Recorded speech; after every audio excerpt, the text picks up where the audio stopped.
Ibang Lakers na daw ito, sabi ni Anthony Davis, nangunguna na sa MVP ladder. Number 1 din sa scoring leader ngayong season after ng 3 straight 30-point game. Bonus puts it up in and a foul. Pero bago yan, Milwaukee Bucks in-upset ng Brooklyn Nets. Slow start nga po para sa top 3 sa East last season na Bucks. Dahil sa kanilang first 3 games, 1-2 nga lang po ang nakuha nilang record. Kanina marami nag-expect na easy win lang para sa Milwaukee Bucks ang Brooklyn Nets dahil wala namang superstar player ang nasabing team. Samantalang may Damian Lillard at Giannis ang Milwaukee. Pero hindi nga po ito ang nangyari dahil tinalo sila ng Brooklyn Nets sa skoro 115-102. Leading sa Nets si Cam Thomas sa may 32 points. May 29 points, 4 rebounds at 6 assists naman si Dennis Schroeder. Solid game naman para kina Giannis na gumawa ng 22 points, 12 rebounds at 7 assists. May 21 points, 4 rebounds at 4 assists naman si Damian Lillard. Madaming NBA fans na nagsasabi na kinuha lang ng Bucks ang former Lakers coach si Darvin Ham, miski Nets hindi nila matalo.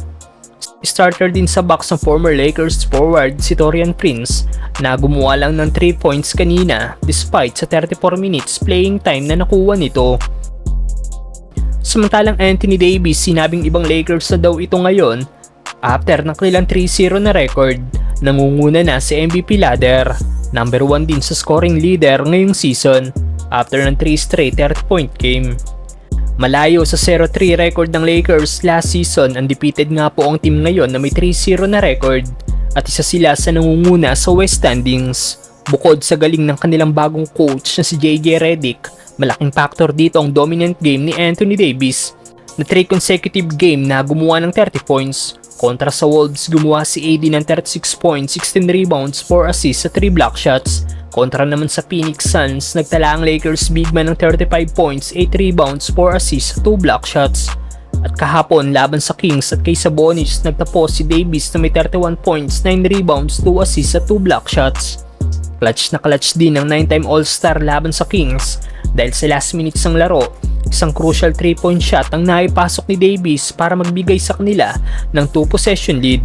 Sa first 3 games ng Lakers, nag-average si AD ng 34 points, 11 rebounds, 3.3 assists, 1.7 steals at 2.3 blocks per game. At dahil sa mga numerong ito at undefeated record ng Lakers, si Davis nga po ang nangunguna sa MVP ladder na inilabas ng NBA.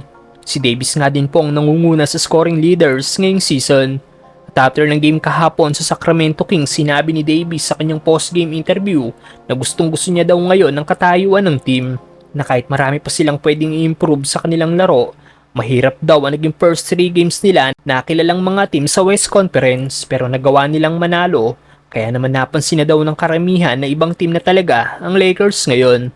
Ano masasabi niyo sa naging pahayag na ito ni Anthony Davis, mga brother?